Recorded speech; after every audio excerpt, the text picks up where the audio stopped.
Do you want to start a Pinterest account for business but have no idea how it works? How many boards should you create? What kinds? Let me tell you. Hi, I'm Lydia, and on this channel we talk about social media marketing for business. So if you're interested in that, make sure to click the subscribe button below. So besides optimizing your Pinterest profile, you will firstly need to create Pinterest boards.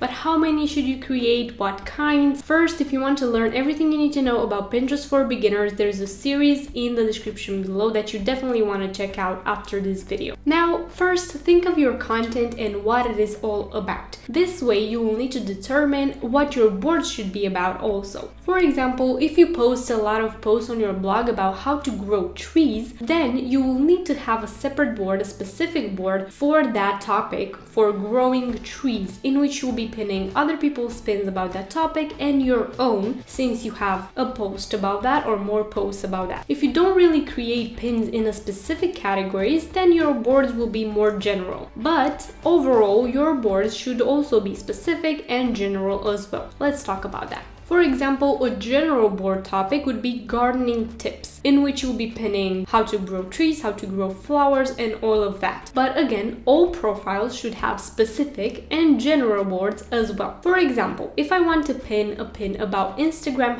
hashtags, first it will go to my Instagram marketing strategy board, which is a specific board specific about Instagram marketing. But then I will also repin it into social media strategies or business growth for beginners, because that pin will help all those things. But firstly, I want to pin it into the specific board because that will let Pinterest know what the pin is about. So in my experience and in my experience of working with clients for Pinterest marketing, you need around 10 specific boards, around 5 general boards, and then around 5 personal boards that we're going to talk about in a second. And of course, to join group boards that are related to your niche. Personal boards are not necessarily related to your niche, but are related in the sense of what you, the creator, are all about. These are popular topics that you'll be optimizing to your own niche or liking. For example, these will help boost your visibility in your Pinterest profile, getting you more monthly viewers, but not necessarily to your own unique pins that you create, but to your general pins that you repin from others. Popular pins such as quotes, fashion, beauty, home decor. These are all very popular topics on Pinterest that everybody pins. So you will want to do the same to gain more visibility on your account. But you will need to do that in your own specific niche. So it doesn't matter if your content is not about those topics. It matters that you need to use those topics on your account and for them to relate to your niche. So for example,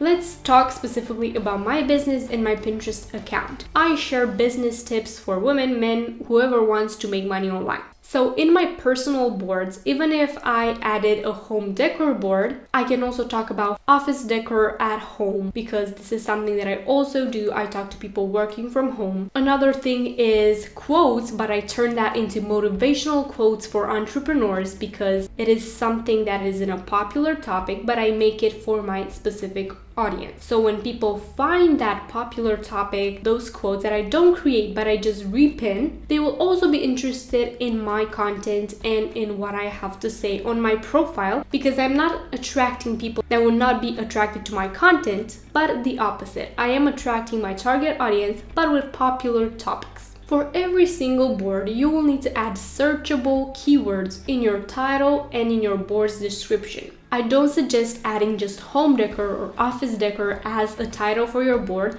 but make it a little bit more broad, add a few more keywords in there, and then for the description, try to tell a story. You can check out my Pinterest boards titles and descriptions for inspiration, because in my Pinterest boards description and for my clients as well, I try to tell a story and to make them as unique and as relaxed as possible, and not just to blurt out keywords there, because Pinterest doesn't like that, and also your audience won't really like that and won't really think of you as an authentic brand when they see that. Just casually explain what people will find in the board and what those pins will help them with. To start off each board, I suggest adding 10 popular pins that you've searched or that you found on the home feed or that they suggest, because Pinterest suggests some pins when you start out a board. Now, another tip that I have is add new boards in time only if you want and if you need those boards to add your own content into, because they don't really fit into other boards. But do not add a multitude of boards that you will never be using and that you won't pin in, because adding a board on your profile and not keeping it active and not keeping it going and not pinning into it would only hurt your profile.